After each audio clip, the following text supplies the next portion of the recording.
Hello students, today we will learn about difference between metals and non-metals। तो student जैसे कि आप photo में देख सकते हो मेटल्स जो होती हैं उनको हम धातु बोलते हैं और जो नॉन मेटल्स हैं वो आप देख सकते हो इस साइड। ठीक है, तो नॉन मेटल की बेस्ट एग्जांपल जो है वो डायमंड। तो मेटल्स की जो बेस्ट एग्जांपल है जितनी भी आयरन है, एल्यूमिनियम है, ये सारी की सारी जो है मेटल्स ही हैं। ठीक है, तो आज हम इनके बीच में कंपैरिजन पढ़ेंगे। सो ये मोस्ट इम्पॉर्टेंट क्वेश्चन है स्टूडेंट। तो सबसे पहले तो हम फिजिकल प्रॉपर्टीज पढ़ेंगे मेटल्स एंड नॉन मेटल्स की। सो फर्स्ट मेटल्स और नॉन मेटल्स की फिजिकल स्टेट। तो फिजिकल स्टेट की हम बात करें तो मेटल जो होते हैं वो ज्यादातर सॉलिड होते हैं, लेकिन दो मेटल की एक्सेप्शन आपसे पूछते हैं तो वो आपने याद भी रखनी है, that is mercury and gallium. तो मर्क्यूरी एंड गैलियम जो होते हैं वो लिक्विड होते हैं। तो इस तरीके से हम देख सकते हैं कि मेटल दो फॉर्म में होती है, एक तो सॉलिड और एक लिक्विड, और गैसियस फॉर्म में कोई भी मेटल नहीं होती। नेक्स्ट हम बात कर लेते हैं नॉन मेटल की। तो नॉन मेटल जो होते हैं वो गैसियस भी होते हैं, लिक्विड भी होते हैं, सॉलिड भी होते हैं। ठीक है, तो ये तीनों फॉर्म में आपको मिल सकते हैं। ठीक है, और लिक्विड मेटल जो है सिर्फ एक ही है, वो है ब्रोमीन। बाकी जो है नॉन मेटल कोई भी लिक्विड नहीं है। तो ये कुछ एक्सेप्शनल केसेस हैं जो मैं साथ साथ में बता रही हूँ। ये आपने साथ साथ में लिखते जाना है क्योंकि इन्हीं के ऊपर आपको 10th में क्वेश्चंस पूछते हैं। ठीक है, नेक्स्ट इनका जो कंपैरिजन का पॉइंट है वो है एटॉमिसिटी। तो एटॉमिसिटी मतलब इनके एटम में कितने मॉलिक्यूल हो सकते हैं। तो हम मेटल्स की एटॉमिसिटी की बात करें तो मेटल जो है कोई भी एटॉमिसिटी शो नहीं करती, इसलिए ये मोनोटॉमिक होते हैं। लेकिन जो हमारे नॉन मेटल होते हैं उसमें आप देख सकते हो कि gases like O2 and N2 ये जो है इनके नीचे 2 लगा होता है, तो इनकी एटॉमिसिटी क्या होती है, 2 होती है। ठीक है, किसी के पीछे 3 भी लगा होता है जैसे सल्फर है। ठीक है, तो उसके बाद जो है फॉस्फोरस उसमें 4 भी होते हैं, P4। ठीक है, तो इस तरीके से हम देख सकते हैं कि इसकी एटॉमिसिटी जो है टेट्राटॉमिक, डायटॉमिक और ऑक्टाटॉमिक तक भी होती हैं। नेक्स्ट इनका अगर हम कंपैरिजन की बात करें हार्डनेस, तो हम फिजिकल प्रॉपर्टी कर रहे हैं, बाहर से ये कैसे देखने को हमें लगती हैं उसी को स्टूडेंट हम बोलते हैं फिजिकल प्रॉपर्टी। तो बाहर से हमने देख लिया कि मेटल्स जो होती हैं वो ज्यादातर सॉलिड होती हैं, लेकिन दो ही मेटल हैं लाइक जो मरकरी, जो आपने देखा होगा कि जो हमारे थर्मामीटर होते हैं घरों में या फिर डॉक्टर के पास उसके अंदर होता है। तो मरकरी और गैलियम जो है वो लिक्विड मेटल्स हैं। और ऐसे ही हमने नॉन मेटल की बात की, तो नॉन मेटल तीनों स्टेट में मिलती है, सॉलिड, लिक्विड एंड गैसियस। और लिक्विड में सिर्फ एक ही होती है, दैट इज ब्रोमीन। उसके बाद हमने एटॉमिसिटी की बात की। नेक्स्ट है इनकी हार्डनेस। तो जो मेटल्स होती हैं ऑब्वियसली अगर वो सॉलिड है तो वो हार्ड ही होंगी, लेकिन दो मेटल आपने ऐसी याद रखनी है, that is sodium and potassium. ठीक है स्टूडेंट, ये आपने याद रखना है, सोडियम एंड पोटाशियम जो है वो सॉफ्ट मेटल हैं जिनको हम नाइफ से भी कट कर सकते हैं। और जो नॉन मेटल्स होती हैं वो सॉफ्ट होती हैं, लेकिन इसमें भी आपने एक्सेप्शनल केस याद रखना है, डायमंड।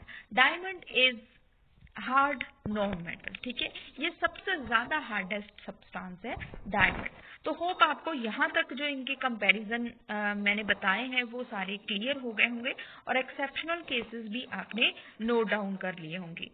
नेक्स्ट हम बात कर लेते हैं लस्टर। लस्टर मतलब कि इनकी चमक कैसी होती है। ठीक है, तो जो मेटल्स होती हैं can lustres and can be polished. ठीक है, तो ये लस्टर्स होती है, आपने देखा होगा कि सभी जो है वो शाइन करती हैं, लेकिन जो नॉन मेटल्स है वो नॉन डस्टर्स होती हैं। बट ग्रेफाइट और आयोडीन ये अपने एक्सेप्शनल केसेस याद रखने हैं, ये ज्यादा शाइनी सा नेचर होता है इनका, इसलिए ये जो है ग्रेफाइट और आयोडीन ये आपने याद रखने हैं। ठीक है, उसके बाद हम बात कर लेते हैं सॉल्युबिलिटी की। तो सॉल्युबिलिटी क्या होती है, जो पानी में डिसॉल्व होते हैं, ऐसे सब्सटेंस जो पानी में डिसॉल्व होते हैं। तो हमारी जो नॉन मेटल है वो तो उनकी सॉल्युबिलिटी होगी क्योंकि वो सॉलिड फॉर्म में भी है, और सॉलिड फॉर्म में भी है तो अगर, लेकिन वो इतनी ज़्यादा उनके पार्टिकल्स जो हैं इतने ज़्यादा कंपैक्टली पैक्ड नहीं होते।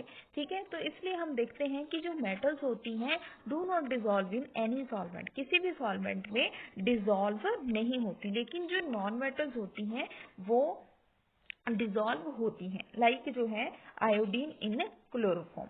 उसके बाद हम बात कर लेते हैं टेंसिटी की। ठीक है, तो टेंसिटी क्या होती है, इनकी स्ट्रेंथ जो होती है, टेंसाइल स्ट्रेंथ। ठीक है, तो इनकी स्ट्रेंथ जो है बहुत ज़्यादा होती है मेटल्स की, पोजेस हाई टेंसाइल स्ट्रेंथ, लेकिन जो नॉन मेटल होती हैं उनकी टेंसाइल स्ट्रेंथ जो है बहुत कम होती हैं। सो होप आपको ये भी केसेस जो हैं समझ आ गए होंगे। और स्टूडेंट ये क्वेश्चन मोस्ट इम्पॉर्टेंट है कि ऐसी कौन सी नॉन मेटल है जो बहुत ज़्यादा शाइनी है, लस्टस है, तो आयोडीन। ठीक है, तो आयोडीन जो है इज द करेक्ट आंसर। ठीक है, सो ये क्वेश्चन आपने याद रखना है। नेक्स्ट जो है इनका मैलेबिलिटी एंड डक्टिलिटी। तो मैलेबिलिटी क्या होती है स्टूडेंट, जब हम किसी भी मेटल की शीट्स बना सकते हैं, ठीक है, उस प्रॉपर्टी को बोलते हैं हम मैलेबिलिटी। जब हम उसको हैमर से उसको अच्छे से क्रश करके उसकी शीट्स बना दें तो उसको बोलते हैं मैलेबिलिटी। और डक्टिलिटी क्या होता है, जब हम मेटल्स को इतना खींच दें कि उनकी पतली वायर्स बन जाए। ठीक है, तो ये दो प्रॉपर्टीज हैं, मैलेबिलिटी एंड डक्टिलिटी। तो मेटल्स की दोनों प्रॉपर्टीज होती हैं, मैलेबल भी होती हैं, डक्टाइल भी होती हैं। अब मैलेबल प्रॉपर्टी में आप देख सकते हो कि आपके घरों में जितनी भी लोहे की चीजें बनी हुई हैं, आयरन की चीजें बनी हुई हैं, ठीक है, लाइक आपके घरों में गेट है, मेन गेट है ना, तो वो भी सारे के सारे आयरन के होते हैं। तो हम देख सकते हैं कि वो सारी आयरन की शीट्स हैं। ठीक है, और वायर्स तो आपने देखी होंगी जो आपके घरों में भी है, कॉपर वायर। ठीक है, तो वो भी एक मेटल है। तो होप आपको मेलेबिलिटी का case in case of metal समझ आ गया होगा। अब हम नॉन मेटल में बात कर लेते हैं।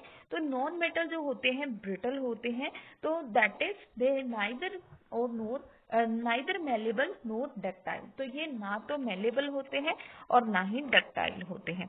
उसके बाद हम बात कर लेते हैं डेंसिटी की। तो डेंसिटी क्या होती है स्टूडेंट, कोई कितना ज्यादा गाढ़ा है, कितना ज्यादा डेंसर है। ठीक है, तो हम मेटल्स को क्या बोलेंगे कि दे have high density, but non metal की हाई डेंसिटी नहीं होती। लेकिन स्टूडेंट यहाँ पर भी हम अगर एक्सेप्शनल केस की बात करें तो वो भी उसी के अकॉर्डिंग करेंगे कि कौन सी मेटल ज्यादा सॉलिड थी। तो हमने देखा था कि सोडियम एंड पोटाशियम जो थी वो ऐसी मेटल थी जो सॉफ्ट थी, तो उनकी कहाँ से डेंसिटी होगी इतनी ज्यादा। तो इसलिए हम कह सकते हैं कि वो उनकी डेंसिटी जो है कम होती है। लेकिन अगर हम इन केस ऑफ नॉन मेटल बात करें तो डायमंड जो है वो ज्यादा हार्ड था, तो उसकी डेंसिटी बहुत ज्यादा थी। देन जो है स्टूडेंट स्लोरिटी। स्लोरिटी क्या होती है कि मेटल्स जो है वो साउंड प्रोड्यूस करती हैं कि नहीं करती हैं। ऑब्वियसली मेटल्स जो है साउंड प्रोड्यूस करती हैं। आप एक चम्मच को नीचे गिरा के देख लीजिए, आप किसी भी मेटल की चीज को नीचे गिरा के देख लीजिए, उनसे आवाज जरूर आती है। And then sonority in case of non metal, तो they are non sonorous. Next है मेल्टिंग एंड बॉइलिंग पॉइंट। तो मेल्टिंग एंड बॉइलिंग पॉइंट क्या होता है स्टूडेंट, मेल्टिंग पॉइंट क्या होता है, एक ऐसा पॉइंट जहां पर आके, एक ऐसा टेम्परेचर जहां पर आके कोई भी चीज जो है मेल्ट हो जाती है। और बॉइलिंग पॉइंट फिर क्या होगा, एक ऐसा टेम्परेचर जहां पर जो है कोई भी चीज बॉयल हो जाती है। ठीक है, तो मेल्टिंग एंड बॉइलिंग पॉइंट जो मेटल्स का है बहुत ज्यादा होगा, क्योंकि वो बहुत ज्यादा हार्ड है। तो उनको अगर हम गर्म करेंगे, गर्म करके उनको पिघलाना चाहें, जब उनको उबालना चाहें, तो उनको बहुत ज्यादा टेम्परेचर देने की जरूरत है। इसलिए उनका मेल्टिंग एंड बॉइलिंग पॉइंट भी फिर क्या होगा, हाई होगा। और in case of non metals melting and boiling point is very low. Next है student heat and electricity conductivity. And heat and electrical conductivity student क्या होता है कि हीट और इलेक्ट्रिसिटी इनमें से कितनी पास हो सकती है। ठीक है, हीट कितनी पास आउट हो सकती है मेटल्स में से और कितनी नॉन मेटल से। तो metals are generally good conductors of heat and electricity, for example silver and aluminium. तो इसीलिए सिल्वर और एल्यूमिनियम के मोस्टली फॉयल बनाए जाते हैं। तो ये भी क्वेश्चन आपको पूछ सकते हैं कि सिल्वर और एल्यूमिनियम के जो फूड के फॉइल होते हैं वो क्यों बनाए जाते हैं? तो इसीलिए बनाए जाते हैं क्योंकि एक तो होता है कि इनकी ऑक्सीडेशन नहीं जल्दी हो पाती, ठीक है। एक जो है हम कह सकते हैं कि इनकी हीट और इलेक्ट्रिकल कंडक्टिविटी बहुत ज़्यादा है, तो हम हीट कंडक्टिविटी ज़्यादा इसमें बोलेंगे मेन आंसर में, ठीक है। तो अगर हम बात करें नॉन मेटल्स की, तो नॉन मेटल्स आर इंसुलेटर्स, ठीक है। लेकिन स्टूडेंट यहाँ पर जो है एक आपसे एक्सेप्शनल केस पूछ लिया जाता है, वो है ग्रेफाइट। तो graphite is a good conductor of heat and electricity, ठीक है। तो ये थे कुछ हमारे पास exceptional cases heat and electrical conductivity के केस में। तो हीट एंड इलेक्ट्रिकल कंडक्टिविटी जो है ये मेरे को समझाने की जरूरत नहीं है कि किसमें से कितनी ज्यादा हीट पास हो सकती है, किसमें से कम हीट पास हो सकती है, किसमें से इलेक्ट्रिसिटी पास हो सकती है ना। नेक्स्ट है स्टूडेंट एलोट्रॉपी। तो एलोट्रॉपी क्या होता है? जब कोई भी सब्सटेंस जो है मोर देन वन फॉर्म में एग्जिस्ट करे, जैसे कि हमने देखा था डायमंड और ग्रेफाइट जो है मोर देन वन फॉर्म में एग्जिस्ट करते थे। लेकिन अब हम इन केस ऑफ मेटल्स और नॉन मेटल्स की अगर बात करें तो मेटल्स जो है डू नॉट अलाउ एलोट्रॉपी। लेकिन स्टूडेंट यहाँ पर अगर हम बात करें इन केस ऑफ नॉन मेटल, तो नॉन मेटल जो है यहाँ पर हमने कार्बन के पढ़े थे 3 एलोट्रॉपिक फॉर्म। तो हम देख सकते हैं कि जो नॉन मेटल्स हैं वो ज्यादातर एलोट्रॉपी को दिखाती हैं, एलोट्रॉपी शो करती हैं। नेक्स्ट स्टूडेंट यहाँ पर आप एक पॉइंट और ऐड कर सकते हो, 13 पॉइंट अलॉय फॉर्मेशन, ठीक है। तो अलॉय फॉर्मेशन का भी आप यहाँ पर एक पॉइंट ऐड कर सकते हो 13 में, ठीक है। तो ये आप लिख सकते हो कि मेटल्स शो अलॉय फॉर्मेशन, ठीक है। तो मेटल्स के अलॉय फॉर्मेशन होती हैं, मतलब मेटल्स अगर किसी दूसरी मेटल के साथ मिल जाएं तो ये क्या बनाती है? अलॉयज। और वो अलॉयज बहुत ज्यादा यूज हो रहे हैं आजकल, उनका बहुत ज्यादा इस्तेमाल हो रहा है। फॉर एग्जांपल स्टील, स्टील के जो बर्तन हैं वो बहुत ज्यादा यूज हो रहे हैं, और यही जो है इनकी खासियत है मेटल्स की। लेकिन अगर हम बात करें इन केस ऑफ नॉन मेटल्स, तो नॉन मेटल्स के केस में ऐसा नहीं होता, non metals does not show alloy formation, ठीक है स्टूडेंट। तो नेक्स्ट हम बात कर लेते हैं chemical properties of metals and non metals. तो सबसे पहले अगर हम बात करें केमिकल प्रॉपर्टीज की, तो फर्स्ट है electronic configuration and valence electron. तो अगर हम इलेक्ट्रॉनिक कॉन्फ़िगरेशन की बात करें या वैलेंस इलेक्ट्रॉन की बात करें, तो मेटल्स के अंदर बहुत सारे वैलेंस इलेक्ट्रॉन हैं। So all metals contain 1 to 3 electrons in their outermost shell. Hydrogen contain 1 valence electron, ठीक है। सो हाइड्रोजन जो है उसको हम मेटल नहीं मान सकते क्योंकि उसके अंदर 1 इलेक्ट्रॉन ही है, ठीक है। तो ये जो है नॉट अ मेटल, ठीक है। यहाँ पर मैंने शो भी कर दिया नॉट अ मेटल, ठीक है। तो ये जो मेटल्स होती हैं इनके बाहर जो है इनके जो आउटर मोस्ट शेल होते हैं उसमें 1, 2 एंड 3 इलेक्ट्रॉन तो होते ही होते हैं, मतलब ये इलेक्ट्रो पॉजिटिव है, ठीक है। लेकिन यहाँ पर अगर हम बात करें कि नॉन मेटल्स, तो नॉन मेटल्स के अंदर जो है वैलेंस इलेक्ट्रॉन नहीं होते, ठीक है। Atoms of non metals have 4 to 7 valence electron exception hydrogen, ठीक है। तो यहाँ पर नॉन मेटल्स के पास जो है वैलेंस इलेक्ट्रॉन जो है वो इतने ज्यादा नहीं होते, ठीक है। यहाँ पर बात कर रहे हैं वो atoms of non metals have 4 to 7 valence electron, ठीक है। सो नेक्स्ट हम बात कर लेते हैं। अच्छा, यहाँ पर फिर नॉन मेटल्स जो हैं स्टूडेंट इनके बाहर है आउटर मोस्ट शेल में 4 to 7 इलेक्ट्रॉन होते हैं, मतलब इतने वैलेंस इलेक्ट्रॉन जो है होते हैं इनके अंदर। तो इसलिए ये किसी से इलेक्ट्रॉन ले सकते हैं लेकिन किसी को दे नहीं सकते, ठीक है। तो इसलिए इनको बोलते हैं इलेक्ट्रोनेगेटिव, ठीक है। नेक्स्ट है electrochemical nature formation of cations. तो ये कैटाइंस बना सकते हैं कि नहीं बना सकते, तो ये हम नेक्स्ट इनकी केमिकल प्रॉपर्टी में बात कर रहे हैं। तो सेकंड इनका डिफरेंस है कि क्या ये कैटाइन फॉर्मेशन कर सकते हैं। So metals are electropositive element, अभी जैसे कि मैंने बताया कि ये इलेक्ट्रोपॉजिटिव होते हैं। Metal have a tendency to lose electron, तो इनकी टेंडेंसी होती है इलेक्ट्रॉन को लूज करने की, इसलिए ये कैटाइन बना सकते हैं। लेकिन अगर हम बात करें electrochemical nature of non metal, तो ये जो है कैटाइन नहीं बनाते क्योंकि ये इलेक्ट्रोनेगेटिव होते हैं, ये इलेक्ट्रॉन को ले सकते हैं लेकिन किसी को दे नहीं सकते। नेक्स्ट है डिस्चार्ज ऑफ आयंस और डिस्चार्ज ऑफ आयन क्या होता है, आयन को डिस्चार्ज करना। During electrolysis metals get discharge at cathodes, ठीक है। तो मेटल्स आयन जो है वो डिस्चार्ज होते हैं कैथोड के ऊपर। लेकिन डिस्चार्ज ऑफ आयन की अगर हम बात करें इलेक्ट्रोलाइसिस के केसेस में नॉन मेटल्स के, तो नॉन मेटल्स के क्या होते हैं, during electrolysis the non metal anions get oxidise at anode, ठीक है। तो ये जो नॉन मेटल के एनाइंस होते हैं या उनके आयन होते हैं वो एनोड पर जाकर जमा होते हैं, और जो मेटल्स के होते हैं वो कैथोड पर जाकर डिपॉजिट होते हैं। तो थोड़ा सा मैं आपको इलेक्ट्रोलाइसिस समझा देती हूँ स्टूडेंट। तो जैसे कि हमने इलेक्ट्रोलाइसिस में क्या करते हैं, एक इलेक्ट्रिक सेल होता है, उसके अंदर इलेक्ट्रोड होते हैं और उसके अंदर एक सोल्यूशन होता है जिसको हम इलेक्ट्रोलाइट बोलते हैं, और इस दोनों रॉड्स को जोड़ा होता है एक सोर्स ऑफ इलेक्ट्रिसिटी के साथ, ठीक है। तो जैसे इलेक्ट्रिसिटी पास होती है तो यहाँ पर जो इलेक्ट्रोलाइट के लाइक हम कह देते हैं कि NaCl, तो मतलब ये मेटल है, ये नॉन मेटल है। तो अगर ये सोल्यूशन इसके अंदर है तो ये जो पॉजिटिव आयन है वो कैथोड की तरफ जाना शुरू हो जाएंगे, मतलब पॉजिटिव साइड की तरफ जाना शुरू हो जाएंगे, और जो एनोड वाले होंगे वो नेगेटिव साइड की तरफ जाना शुरू हो जाएंगे, ठीक है। तो यहाँ पर इसीलिए हमने बात की है कि जो मेटल्स होते हैं उनके जो आयन्स होते हैं वो कैथोड पर जमा होते हैं, और जो नॉन मेटल्स के होते हैं वो एनोड पर होते हैं।